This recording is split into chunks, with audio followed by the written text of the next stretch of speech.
नमस्कार, जय Hind. NSE9 news में आपका स्वागत है। मैं हूं आपके साथ तेज बराला। रुख करते हैं खबरों की ओर। दिल्ली NCR में लगातार बिगड़ते वायु प्रदूषण को लेकर सुप्रीम कोर्ट में एक बार फिर से अहम सुनवाई हुई है। इस मामले में मुख्य न्यायाधीश सूर्यकांत ने प्रदूषण के कारणों को लेकर बड़ा सवाल उठाते हुए कहा कि कोविड काल में भी पराली जलाई गई थी, लेकिन उस समय आसमान साफ था, तारे तक दिखाई देते थे। ऐसे में सिर्फ पराली जलाने को ही वायु प्रदूषण का सबसे बड़ा कारण ठहराना सही नहीं है। सुप्रीम कोर्ट ने साफ संकेत दिए कि दिल्ली NCR में वायु प्रदूषण जैसे गंभीर मसले पर सरकार, एजेंसीज और विशेषज्ञों को मिलकर जिम्मेदारी तय करनी होगी, न कि किसी एक वर्ग पर दोष डालकर पल्ला झाड़ा जाए। CGI ने स्पष्ट किया कि सुप्रीम कोर्ट इस मामले में खुद को सुपर एक्सपर्ट की भूमिका में नहीं देखता। उन्होंने कहा कि हम विशेषज्ञ नहीं हैं, लेकिन विशेषज्ञों की राय को सामने लाने और बेहतर समाधान पर चर्चा के लिए एक मंच जरूर उपलब्ध करवाएंगे।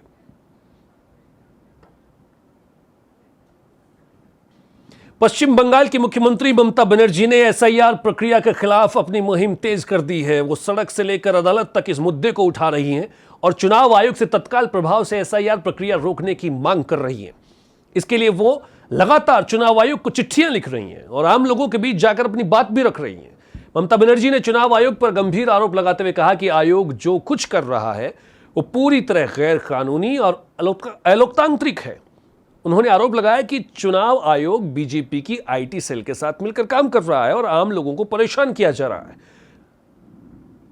इस दौरान उन्होंने यह भी कहा कि SIR सुनवाई के नाम पर बुजुर्ग लोगों को बार बार बुलवाया जा रहा है, जिससे उन्हें अनावश्यक कठिनाइयों का सामना करना पड़ रहा है। ममता बनर्जी ने इसे लोकतांत्रिक प्रक्रिया के खिलाफ बताते हुए कहा कि उनकी पार्टी इस मुद्दे पर पीछे हटने वाली नहीं है।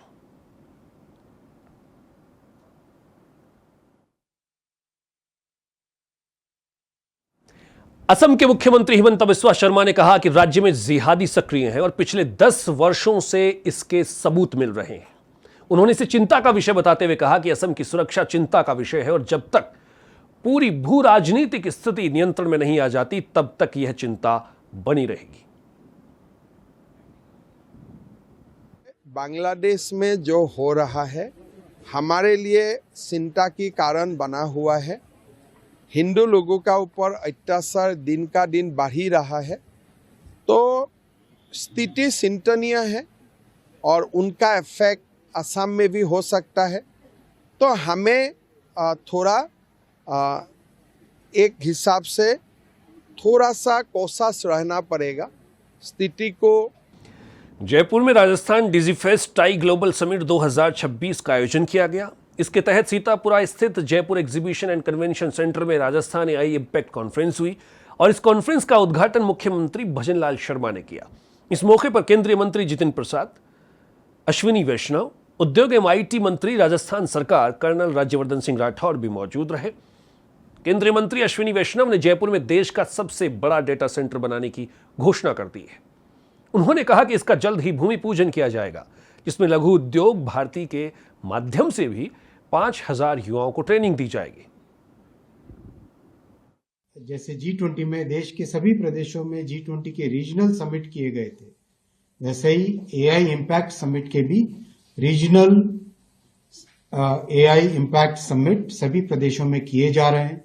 हाल ही में मेघालय में, उड़ीसा में कई जगह हुए हैं और आज राजस्थान में AI का रीजनल समिट अभी संपन्न हुआ है। इस कार्यक्रम के दौरान स्टेट की AI इम्पैक्ट पॉलिसी, राजस्थान की AI पॉलिसी, साथ ही साथ टेक्नोलॉजी के साथ युवा जुड़ पाए और एक नए स्किलिंग के कार्यक्रम का भी उद्घाटन हुआ है। AI का स्किल नौजवानों को मिले, युवाओं को मिले और AI सीख के अपने जीवन में प्रयोग कर पाए और विशेषकर जो लघु उद्योग हैं वो सब अपने जीवन में, वो सब अपने कार्य में अगर AI का उपयोग करके प्रोडक्टिविटी को बढ़ाते हैं तो उसका लाभ उनको मिलेगा। इसी उद्देश्य के साथ स्किलिंग का कार्यक्रम चालू आज किया। अब बात लव जिहाद के मुद्दे की, जिस पर भारतीय जनता पार्टी के फायर ब्रांड नेता और केंद्रीय मंत्री गिरिराज सिंह ने AIMIM अध्यक्ष असदुद्दीन अवैसी को आड़े हाथ लिया है। दरअसल पटना में पत्रकारों से बातचीत करते हुए उन्होंने कहा कि उनकी मानसिकता उन जिहादियों से जुड़ी हुई है जिसमें लव जिहाद, लैंड जिहाद और थूक जिहाद का सिलसिला चल पड़ा है। गिरिराज सिंह ने आगे कहा कि लव जिहाद पर संसद में डेटा पेश करने की मांग करने वाले ओवैसी को इसकी शुरुआत हैदराबाद से करनी चाहिए। असल में यह लव जिहाद नहीं बल्कि एक सुनियोजित गजवाए हिंद की तैयारी है। लव जिहाद, लैंड जिहाद और थूक जिहाद समेत जिहादों का सिलसिला जारी है। अच्छा हो ओवैसी इसकी शुरुआत हैदराबाद से करे। ये प्रेम का लव जिहाद नहीं है, ये एक सुनियोजित गजवाए हिंद का है। लव जिहाद, लैंड जिहाद, थूक जिहाद, ये जिहादों की सिलसिला है और ये जिहाद सोची समझी रणनीति के तहत करने की तैयारी है।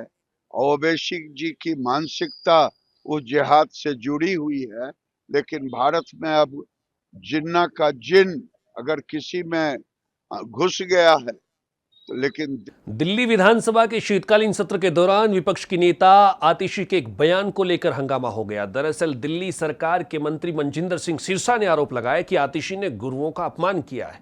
सिरसा ने कहा कि सदन में गुरुओं के सम्मान और उनके योगदान पर चर्चा हो रही थी, लेकिन आतिशी ने बीच में बोलकर कहा, गुरुओं पर बात करो, गुरुओं पर बात करो, हमें प्रदूषण पर चर्चा करना है। मंत्री ने इसे अनुचित और अस्वीकार्य बताया। सिरसा ने जोर देकर कहा कि सदन में इस तरह के बर्ताव से पवित्र विषय की गंभीरता प्रभावित होती है और उन्होंने आतिशी से माफी की मांग की है। इस बयान के बाद सदन में हंगामा मच गया। सदन में एक बहुत ही पवित्र विषय पे चर्चा हो रही थी। एक पवित्र सदन में पवित्र विषय पे गुरु तेग बहादुर जी की महान शहादत पे चर्चा की जा रही थी। इसी दौरान आतिशी जी ने आके जो अपशब्द बोले, उस तरह की भाषा बोलनी ठीक नहीं है। इस तरह की बात बोली गई कि मैं इस पर बोलना भी नहीं यहां पर चाहता, पर मुझे खेद है अगर उन्होंने किसी गलती से किसी भावना से बोला गया, उनको उसके लिए माफी मांगनी चाहिए।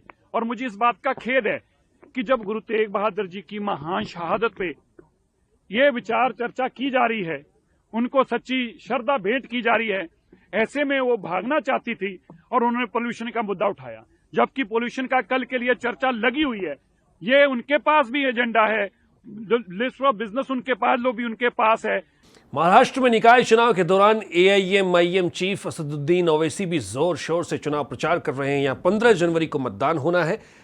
एआईएमआईएम प्रमुख ओवैसी ने दावा किया कि पार्टी को जमीनी स्तर पर सकारात्मक समर्थन मिल रहा है। उन्होंने कहा कि जहां जहां पार्टी के कार्यकर्ता और नेता जनसंपर्क के लिए जा रहे हैं, वहां लोगों की अच्छी प्रतिक्रियाएं देखने को मिल रही हैं। ओवैसी ने भरोसा जताते हुए कहा कि उन्हें पूरा यकीन है कि आगामी चुनाव में एआईएमआईएम की बड़ी तादाद में म्युनिसिपल कॉरपोरेटर्स कामयाब होंगे। उन्होंने ये भी जिक्र किया कि पार्टी स्थानीय मुद्दों को लेकर जनता के बीच मजबूती से अपनी बात रख रही है, जिसका असर चुनावी नतीजों में दिखाई देगा।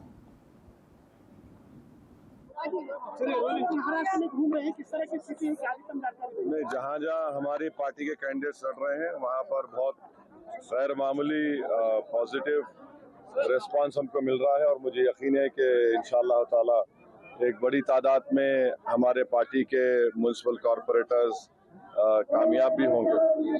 राजस्थान विधानसभा का बजट सत्र 28 जनवरी से शुरू होने जा रहा है। सत्र को लेकर सरकार ने फ्लोर मैनेजमेंट की पूरी तैयारी कर ली है। फ्लोर मैनेजमेंट की जिम्मेदारी दरअसल संसदीय कार्य मंत्री जोगाराम पटेल सहित वरिष्ठ मंत्रियों के कंधों पर रहेगी। संसदीय कार्य मंत्री ने बताया कि बजट सत्र का आगाज 28 जनवरी को राज्यपाल के अभिभाषण के साथ होगा। 1 फरवरी को केंद्र सरकार का बजट आने के चलते राजस्थान सरकार का बजट, आपको बता दें, 11 फरवरी तक पेश किए जाने की संभावनाएं हैं।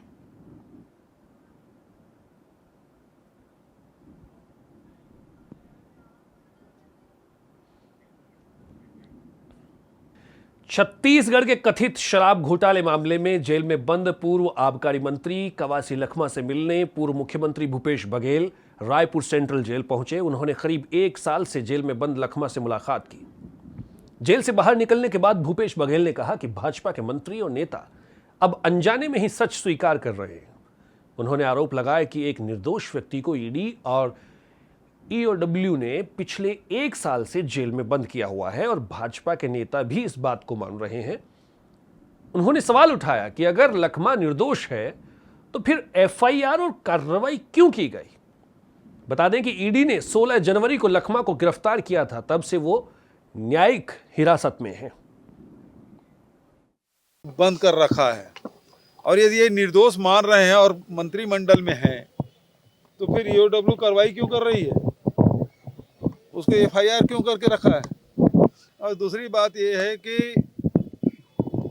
इनसे मैं ये कहना चाहूँगा, ये तो कुछ लोग बोलते हैं अपने बेटे को छुड़ा लिए, वोट से छूटा है भाई।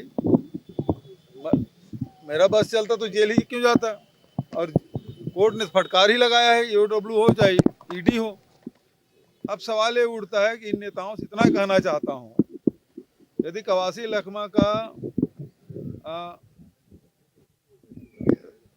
रिप्लाई ईडी यदि सुप्रीम कोर्ट में प्रस्तुत कर देती, तो वो पिछले महीने ही मतलब 17 दिसंबर को ही उसमें डिसीजन आ जाता। लेकिन इन लोगों ने रिप्लाई ही फाइल नहीं किया। अभी ईओडब्ल्यू का रिप्लाई फाइल हो गया है, लेकिन ईडी अभी तक के रिप्लाई फाइल नहीं किया है। मतलब ये लोग षड्यंत्र इसलिए कर रहे हैं कि ज़्यादा से ज़्यादा दिन जेल में रहे।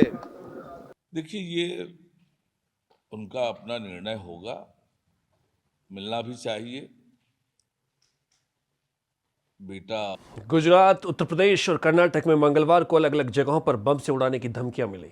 गुजरात की 6 कोर्ट, उत्तर प्रदेश के मऊ रेलवे स्टेशन पर और कर्नाटक के मैसूरी जिला कोर्ट को धमकी दी गई। सभी मामलों में पुलिस और बम स्क्वाड ने मौके पर जांच की, लेकिन किसी भी कोर्ट या ट्रेन से कोई संदिग्ध वस्तु नहीं मिली। वहीं केरल के कन्नूर जिले में पुलिस ने 2 अलग अलग स्थानों से 12 देशी विस्फोटक उपकरण बरामद किए हैं। सभी मामलों की जांच जारी है। महाराष्ट्र भाजपा अध्यक्ष रविंद्र चव्हाण ने पूर्व सीएम विलास राव देशमुख पर अपनी टिप्पणी को लेकर उनके बेटों से माफी मांगी है। रविंद्र चव्हाण ने मंगलवार को कहा, मेरी टिप्पणी राजनीतिक मकसद से नहीं थी। अगर इससे दिवंगत नेता के बेटे की भावनाएं आहत हुई हैं तो वो उनसे माफी मांगते हैं। दरअसल रविंद्र चव्हाण ने लातूर में पार्टी कार्यकर्ताओं को संबोधित करते हुए कहा था कि आपका उत्साह देखकर मैं पूरे भरोसे के साथ कह सकता हूं कि विलास राव देशमुख की यादें इस शहर से मिट जाएंगी। इस पर विलास राव के बड़े बेटे और कांग्रेस नेता अमित देशमुख ने बयान की निंदा करते हुए कहा कि किसी बाहरी व्यक्ति के कहने से उनके पिता की यादें नहीं मिट सकती। वहीं पूर्व सीएम के छोटे बेटे और एक्टर रितेश देशमुख ने भी भाजपा प्रदेशाध्यक्ष को जवाब दिया। उन्होंने एक भावुक वीडियो पोस्ट कर कहा, जनता के लिए जीने वालों के नाम उनके मन में दर्ज हैं। जो लिखा है उसे मिटाया जा सकता है, लेकिन जो मन में दर्ज है उसे मिटाया नहीं जा सकता। विलासराव फार मोठे नेते होते, मुख्यमंत्री म्हणून त्यांनी काम केलंय। त्या भावना दुखावल्या असतील तर मी नक्कीच त्यांची दिलगिरी व्यक्त करेन। ते असं म्हणाले की लोकांसाठी जगलेल्या माणसाची मी नावं आता एकच मनावर कोरली म्हटलं, असतात। मी एकच गोष्ट पुन्हा मी तेच सांगेन, तुम्ही ते पूर्ण म्हटल्यानंतर पॉलिटिकली या सगळ्या गोष्टीकडे पाहू नका। माझी पुन्हा तेच विनंती आहे, त्यांच्या चिरंजीवांना तेच सांगण्याचा मी प्रयत्न करेन। जर त्यांच्या भावना दुखावल्या असतील तर मी त्यांची दिलगिरी व्यक्त करेन। लातूरकरांची दिलगिरी व्यक्त करतात। पुढचा प्रश्न, मध्य प्रदेश कांग्रेस अध्यक्ष जितेंद्र पटवारी ने इंदौर के भागीरथपुरा में दूषित पानी के मामले को लेकर सरकार पर निशाना साधा। उन्होंने कहा कि इस समय उनकी सबसे बड़ी जिम्मेदारी पीड़ितों से मुलाकात करने, उनके साथ खड़े होने और उनकी आवाज को देश और प्रदेश स्तर तक पहुंचाने की है। जीतू पटवारी ने कहा कि दूषित पानी के चलते स्थानीय लोगों को गंभीर परेशानियों का सामना करना पड़ रहा है, लेकिन प्रशासन की ओर से अब तक कोई ठोस समाधान नहीं किया गया। उन्होंने स्पष्ट किया कि कांग्रेस इस मुद्दे को गंभीरता से उठा रही है और पीड़ितों को न्याय दिलाने के लिए हर स्तर पर संघर्ष करेगी। उन्होंने आगे ये भी कहा कि जिन्होंने हत्याएं की हैं वो अपने पाप छुपाना चाहते हैं। रिस्पॉन्सिबिलिटी, जो मर गए लोग, जो पीड़ित थे लोग, उनसे मिलने की, उनकी शोक संवेदना में खड़े होने की, उनके लिए देश और प्रदेश में उनकी आवाज उठाने उसके लिए हम जा रहे हैं। ठीक है, एक छावनी में तब्दील कर दिया गया है। तमाम लोगों को जिनने हत्याएं की हैं वो अपने पाप को छुपाना चाहते हैं। कांग्रेस ने सोशल मीडिया पर एक पीएम मोदी का एआई जनरेटेड वीडियो पोस्ट किया है। दरअसल एक्स पर पोस्ट किए गए 43 सेकंड के इस वीडियो में अमेरिकी राष्ट्रपति डोनाल्ड ट्रंप और पीएम मोदी को दिखाया गया है।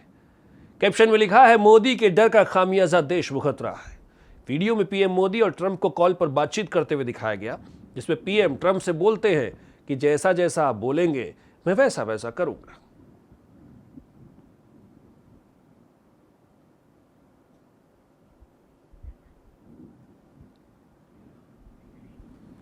राजधानी जयपुर में पहली बार आर्मी डे का आयोजन किया जा रहा है। ऐसा पहली बार है कि जब सैन्य छावनी से बाहर इस तरह का आयोजन हो रहा हो। वहीं मुख्य तौर पर 15 जनवरी को आर्मी डे परेड का आयोजन भी होगा। इससे पहले 5 जनवरी को लेकर 15 जनवरी तक अलग अलग कार्यक्रम किए जाएंगे, जिनमें आम लोग भी 9, 11 और 13 जनवरी को सुबह 6 बजे से 12 बजे तक आर्मी डे परेड की रिहर्सल देख सकेंगे। कार्यक्रम की तैयारियों को लेकर मुख्य सचिव वी श्रीनिवास ने कार्यक्रम स्थल का दौरा किया। इस दौरान उनके साथ स्थानीय प्रशासन के सैन्य अधिकारी भी मौजूद रहे। बता दें कि इस आर्मी डे के परेड में शामिल होने रक्षा मंत्री राजनाथ सिंह जयपुर पहुंचेंगे।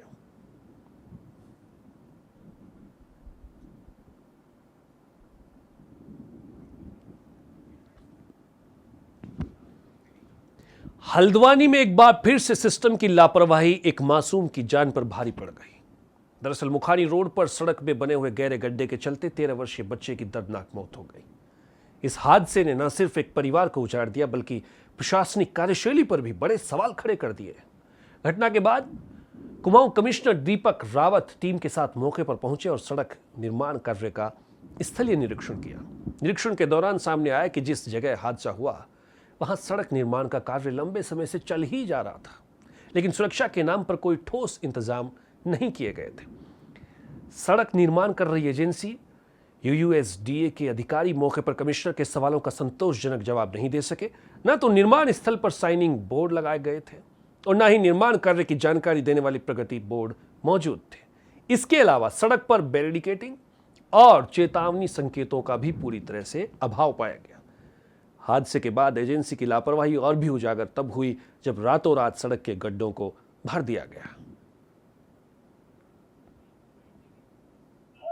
और देखिए, आप सभी लोग जानते हैं कि ये काफ़ी बड़ा प्रोजेक्ट UUSDA का चल रहा है, जिसमें कि ड्रिंकिंग वाटर एवं सीवेज इसके बड़े काम है। आगे जाके इसमें रोड इम्प्रूवमेंट का भी है वैसे तो, और स्टॉर्म वाटर का भी है, लेकिन फ़िलहाल पेयजल का और सीवेज का काम है। तो इसमें इनकी समीक्षा तो ऑफिस में तो कई बार हुई है, और निर्देश यही है कि जहाँ पे भी आप रोड का काम कर रहे हैं, खुदाई का, तो उसे पहली बात तो तत्काल रिस्टोर होना चाहिए। यदि आप इस पोजीशन में नहीं है कि रिस्टोर कर सकें तो उस काम को शुरू ना करें, और शुरू अगर हो गया है तो without any failure it should be restored immediately, तत्काल उसको रिस्टोर होना चाहिए। साथ ही साथ मौके पे साइनेज, कॉशन के साइनेजेस हों। ये काम कब शुरू हुआ, ये ADB की शर्तों में भी है, काम कब शुरू हुआ, कब पूरा होगा। यदि आपको कोई शिकायत है उस काम को पूरा करें। लेकिन आज जो मैं मौके पे देख रहा हूँ, मुझे ऐसा लग रहा है कि ऐसी कोई प्लानिंग। नैनीताल जिले के हल्द्वानी के नितिन लोहनी हत्या मामले में आरोपी पार्षद और उसके पुत्र को पुलिस ने गिरफ्तार कर आज न्यायालय में पेश किया, जहां से दोनों को जेल भेज दिया गया। बता दें कि भाजपा पार्षद अमित बिष्ट ने नितिन लोहनी की हत्या कर दी थी। न्यायालय परिसर में किसी भी अप्रिय स्थिति से निपटने के लिए पुलिस द्वारा सुरक्षा के कड़े इंतजाम किए गए थे। इस घटना के बाद शहर में राजनीतिक गलियारों से लेकर आम जनता के बीच चर्चाएं तेज हो गई हैं। लोग सवाल उठा रहे हैं कि जब जनप्रतिनिधि ही इस तरह के गंभीर आपराधिक आरोपों में घिर जाए तो आम नागरिकों की सुरक्षा पर क्या असर पड़ेगा।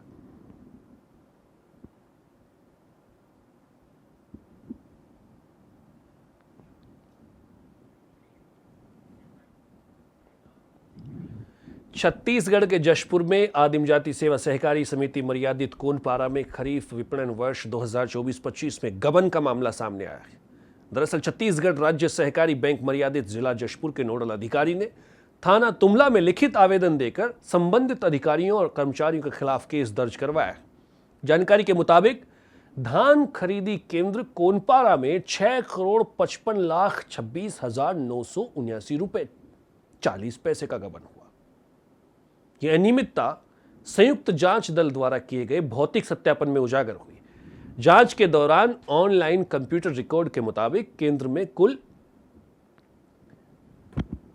1,61,250 क्विंटल धान खरीदी की गई है, जबकि मिल एवं संग्रहण केंद्रों में 1,40,663 क्विंटल लगभग धान का परिधान पाया गया। रिकॉर्ड के मुताबिक केंद्र में 20,586.88 क्विंटल धान शेष होना चाहिए था, लेकिन भौतिक सत्यापन में उक्त मात्रा का धान मौके पर उपलब्ध नहीं पाया गया।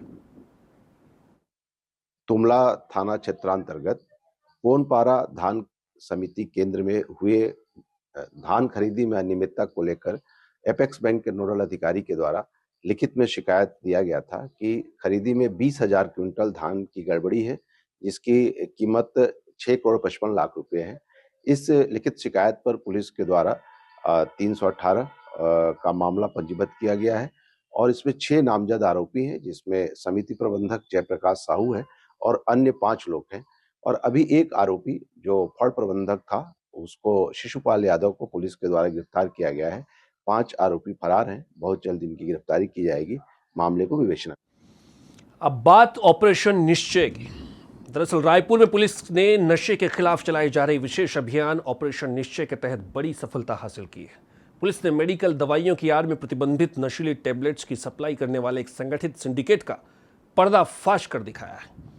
इस कार्रवाई में कुल 17,808 नग प्रतिबंधित नशीली टैबलेट, एक गाड़ी और मोबाइल जब्त किए गए हैं, जिनकी अनुमानित कीमत करीब 1 करोड़ रुपए बताई जा रही है। वहीं इस मामले में पुलिस ने 4 मेडिकल स्टोर संचालक और 1 एमआर सहित कुल 5 आरोपियों को गिरफ्तार किया गया। यह सूचना प्राप्त हुई कि कुछ मेडिकल स्टोर्स के द्वारा भी अवैध रूप से जो प्रतिबंधित नशे की दवाइयां हैं, गोलियां हैं, उनको बेचा जा रहा है। निगाह रखी जा रही थी। सूचना प्राप्त हुई कि रत्ना मेडिकल स्टोर्स कुशालपुर के द्वारा यह टैबलेट बेचा जा रहा है।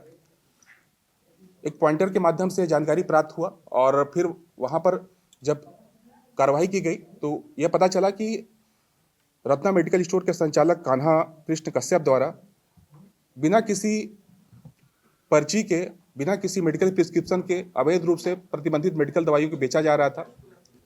प्रकरण में धीमन मजूमदार जो मेडिकल स्टोर संचालक है, उसके दुकान में प्यारी लक्ष्मी मेडिकल स्टोर भनपुरी खमतराई, भरोसा मेडिकल स्टोर सांकरा धरसीवा, सभी के यहाँ से प्रतिबंधित अल्प्राजोलम टैबलेट और स्पाज्मो टैबलेट की जब्ती की गई है।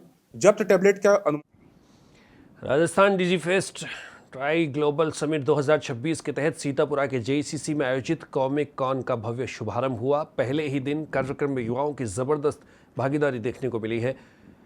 कॉस्प्ले, गेमिंग, एनिमे और स्टैंड अप कॉमेडी जैसे आयोजनों ने माहौल को ऊर्जा से भर दिया।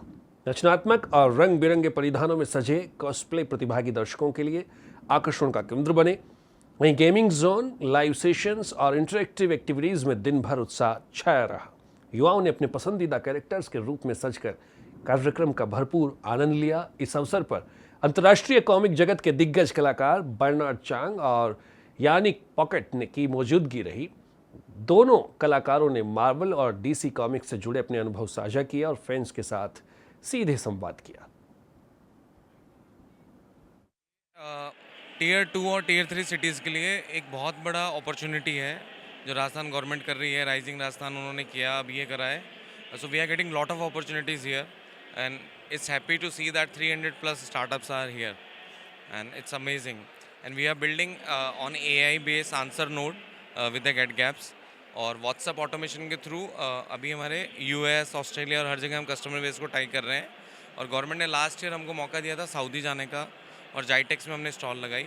It's a big opportunity for all of us. Thank you so much to the government. और हमारे एग्रीकल्चर बेस्ड स्टार्टअप है एक फ्रेशो कार्ट्स और न्यू कृषि, जो कि एग्री आउटपुट और इनपुट में डील कर रहा है। एक तरीके से फार्मर्स को एक अच्छे बायर से कनेक्ट कराने का काम करता है वो, जिससे फार्मर्स को एक अच्छे मार्जिन पे, अच्छे रेट पे उनकी फसलें बेच सकें। और साथ ही में हम सीड्स, फर्टिलाइज़र और पेस्टिसाइड में डील करते हैं। हम 5 राज्यों में प्रेजेंट है भारत के।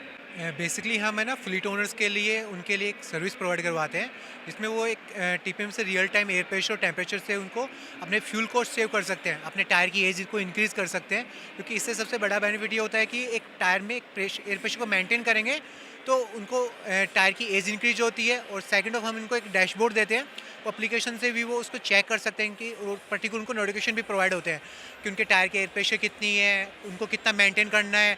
पर्टिकुलर हम उनको एक टेक्नोलॉजी विद उनको सोल्यूशन प्रोवाइड करवाते हैं जिससे उसको टेक्नोलॉजी से हेल्प से वो एक सोल्यूशन उनको टायर प्रेशर का उनको सोल्यूशन मिलता है। बीहाइव कोवर्किंग स्पेस कंपनी है हमारा।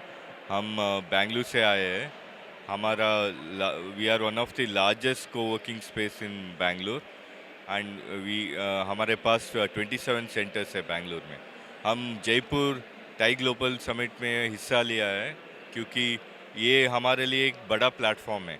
हम आगे वी वांट टू इधर भी हमारा coworking setup we want to setup, ताकि इधर का सभी स्टार्टअप्स, कॉरपोरेट्स, सब लोग इसका फ़ायदा उठा सकते हैं और इधर का इकोनॉमी और एंटरप्रेन्योरशिप को बढ़ावा देने के लिए हम सेटअप करना चाहते हैं।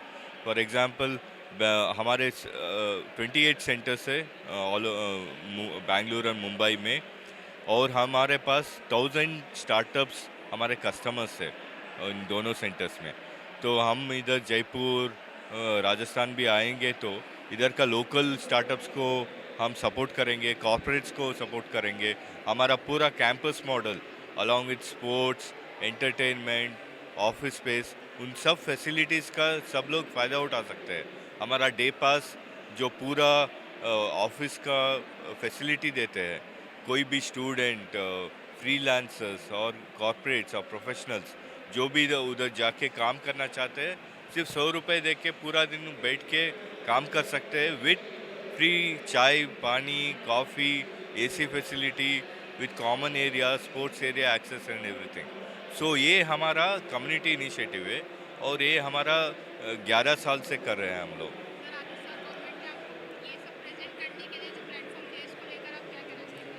वही हम फर्स्ट टाइम आए हुए हैं जयपुर में, तो ये TGS इवेंट है जो गवर्नमेंट में कर रहे टाई ग्लोबल समिट के साथ।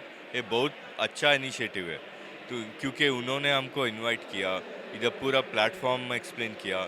उन्होंने जो इवेंट्स ऑर्गेनाइज कर रहे हैं, डिनर इवेंट्स ऑर्गेनाइज कर रहे हैं, उधर सब इधर के local entrepreneurs, local corporates, local government official सबसे मिलवा रहे हैं। उनका सपोर्ट, वो जो हमको सबका गवर्नमेंट का पॉलिसी के बारे में इंफॉर्मेशन दे रहे हैं, इट्स वेरी लुक्रेटिव। सो हमको भी पता चल रहा है इधर आके हम भी ग्रो कर सकते हैं, सब उसका पॉलिसी का फ़ायदा ले सकते हैं और इंडिया इकोनॉमिक के लिए हम कंट्रीब्यूट कर सकते हैं। इसलिए Rajasthan, if you see, it's a very rich city in India, almost like centre में है, और दिल्ली के भी पास है, मुंबई के लिए भी पास है। सो ये एक हब है। सो इसलिए गवर्नमेंट का सपोर्ट बहुत ज़रूरी है हमारे लिए। धौलपुर के सदर थाना इलाके में जाटौली स्थित एक पेट्रोल पंप पर मारपीट के दौरान 3 साल की मासूम बच्ची का हाथ टूट गया। इस घटना में बच्ची की माता पिता पर भी हमला हुआ। पीड़ित सचिन लोधा ने आरोप लगाया कि पेट्रोल पंप के सेल्समैन ने उनके परिवार के साथ गलत इशारे किए और विरोध करने पर उन पर मारपीट शुरू कर दी। दरअसल सचिन अपनी पत्नी और 3 साल की बेटी के साथ बाइक से बाजार शॉपिंग के लिए जा रहे थे। पेट्रोल भरवाने के बाद जब सचिन थोड़ी दूर पर पैसे देने के लिए गया, तब उनकी पत्नी और बेटी बाइक पर बैठी थी। इस दौरान सेल्समैन ने अभद्रता की। जब पत्नी ने ये बात सचिन को बताई और उसने इसका विरोध किया, तो सेल्समैन ने सचिन और उसकी पत्नी के साथ मारपीट शुरू कर दी। मारपीट के दौरान बेटी पर भी हमला हुआ, जिससे उसका हाथ टूट गया। घटना का पूरा वीडियो भी सामने आ गया है। इस मामले में पुलिस ने अभी तक प्रारंभिक जांच शुरू की है और आरोपी कर्मचारियों के खिलाफ कार्रवाई की संभावनाएं जताई जा रही। घटना ये हुई है कि मैं यहाँ पेट्रोल पंप पर आया था, मेरे पास 500 का लोड था, मैं खुले पैसे लेने लिए आया था। वहीं पे मेरी बीवी खड़ी थी, उन्होंने उससे सारेबाजी की थी वहाँ पे। फिर मैं खुले पे, उसने मुझे बताया तो मैं वहाँ पे गया, तो उन्होंने मेरे साथ, मेरी बच्ची के साथ मारपीट की और उस कारण मेरी बच्ची का हाथ टूट गया। लेबनान की धरती पर भारत की देश की बेटी खुशबू नंदा निषाद ने IMMAF एशियन MMA चैंपियनशिप में स्वर्ण पदक जीतकर भारत देश का नाम अंतर्राष्ट्रीय स्तर पर रोशन किया है। बेटी की सफलता पर देख लोग गौरवान्वित महसूस कर रहे हैं। गोल्ड मेडल जीतकर लौटी खुशबू नंदा निषाद का धौलपुर पहुंचने पर भव्य स्वागत हुआ। धौलपुर की जनता द्वारा अपने पलक पावड़े बिछाकर फूलों की वर्षा करके भव्य ऐतिहासिक अभिनंदन हुआ। बता दें कि प्रयागराज में रहने वाली खुशबू निषाद ने प्रतियोगिता के फाइनल में संघर्ष करते हुए शानदार पंच से गोल्ड मेडल अपने नाम कर भारत देश का नाम रोशन किया है। स्वर्ण पदक जीतने के बाद खुशबू ने शान से तिरंगे को अपने कंधे पर रखकर राष्ट्रगान पर देश को सैल्यूट किया। ये दृश्य हर भारतीय के लिए बहुत ही भावुक करने वाला था। मार्शल आर्ट की दुनिया में अपनी ताकत का लोहा मनवाते हुए खुशबू निषाद ने यह साबित कर दिया कि प्रतिभा और दृढ़ संकल्प हो तो कोई भी बड़ा मंच कभी दूर नहीं रहता।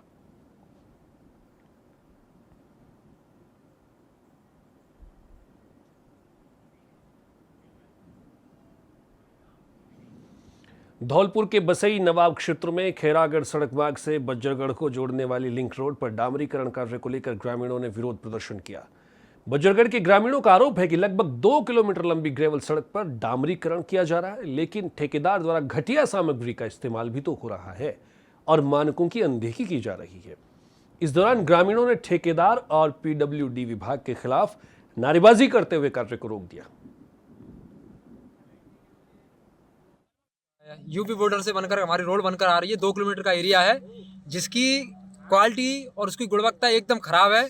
ना तो उसकी दरेसी की हुई है, ना उसकी सफाई की हुई है, और उसमें ना तो डामर का काम किया हुआ है, ना उसमें पानी छिड़काया गया है। उसके बाद उस पर अगर डामर की जा रही है तो घास के ऊपर ही की जा रही है, जिसकी क्वालिटी इतनी ख़राब है जो 2 से 4 दिन नहीं चलेगी।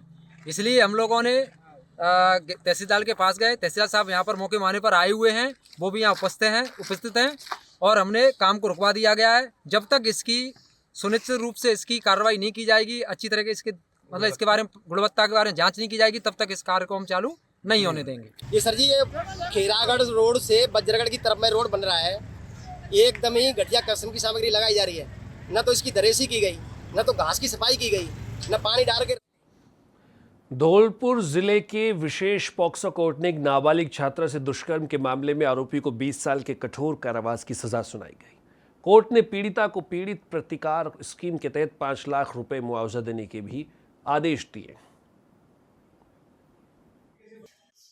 पॉक्सो न्यायाधीश श्री राजकुमार जी ने दोनों पक्षों की बहस सुनकर मुझ लोक अभियोजक की दलीलों व बहस पर मनन करते हुए आज दिनांक 6/1/2026 को आरोपी सलमान उर्फ लवेड़ू पुत्र इलियास उम्र 19 साल निवासी मोहल्ला पटवरा पुराना धौलपुर को नाबालिग के साथ जबरन बलात्कार करने व जबरन रास्ते से अगवा करने का दोषी पाते हुए उसे धारा 64 BNS व पॉक्सो एक्ट की धारा 3/4(2) पॉक्सो एक्ट में 20 वर्ष का कठोर कारावास एवं 5,000 रुपये के अर्थदंड से दंडित किया। साथ ही धारा 137(2) BNS में 4 वर्ष का कठोर कारावास एवं 1,000 रुपये के अर्थदंड से दंडित किया एवं धारा 351(2) BNS में 1 वर्ष का साधारण कारावास व 500 रुपये के अर्थदंड से दंडित किया। सभी सजाएं एक साथ चलेंगी। साथ ही मुझ लोक अभियोजक के निवेदन पर पीड़िता को पीड़ित प्रतिकर स्कीम के तहत श्री पॉक्सो न्यायाधीश राजकुमार जी ने 5 लाख रुपए के पीड़ित प्रतिकर के तहत पीड़िता को दिलाए जाने का भी आदेश दिया। जयपुर के करनी विहार थाना क्षेत्र में अपराधियों के हौसले बुलंद हैं और पुलिस लाचार नजर आ रही है। सोमवार को दिन दहाड़े बसंत विहार बजरी मंडी रोड पांचावाला स्थित मकान में चोरों ने वारदात को अंजाम दिया। चोर लगभग 128 ग्राम सोने की ज्वेलरी और 5 लाख रुपए नकदी लेकर फरार हो गए। पीड़ित कुलदीप शर्मा ने बताया कि जब वो शाम को ऑफिस से लौटे तो ताले टूटे हुए और घर का सामान बिखरा हुआ पाया। उन्होंने तुरंत 112 नंबर पर सूचना दी, लेकिन पुलिस मौके पर पहुंचने में काफ़ी देर कर चुकी थी। जांच के लिए FSL और अन्य अधिकारी आने तक परिवार को घर के बाहर खड़ा होना पड़ा। पीड़ित ने बताया कि पुलिस ने FIR अब तक दर्ज नहीं की। थाने के जिम्मेदार अधिकारी और कर्मचारी कागजों में समय पूरा करने की बात कहकर मामले में कोई ठोस कार्रवाई नहीं कर रहे। शहर में इस तरह की दिन दहाड़े चोरी की घटनाओं ने कानून व्यवस्था पर सवाल खड़े किए। बड़ा सवाल पैदा होता कि जब दिन दहाड़े ऐसे मकानों में चोरी होगी तो कैसे अपराध और अपराधियों पर लगाम लगेगी और फिर पुलिस क्या करेगी।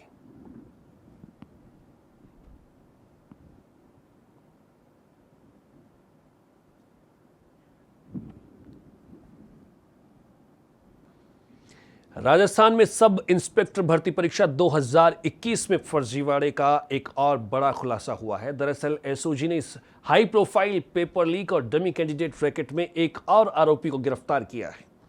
आरोपी सुनील कुमार बिश्नोई को एसओजी ने गिरफ्तार किया। आरोपी सुनील कुमार जालोर जिले का रहने वाला है। अभी वो निलंबित द्वितीय श्रेणी का अध्यापक है। गिरफ्तारी के बाद कोर्ट ने उसे पुलिस कस्टडी में भेज दिया है।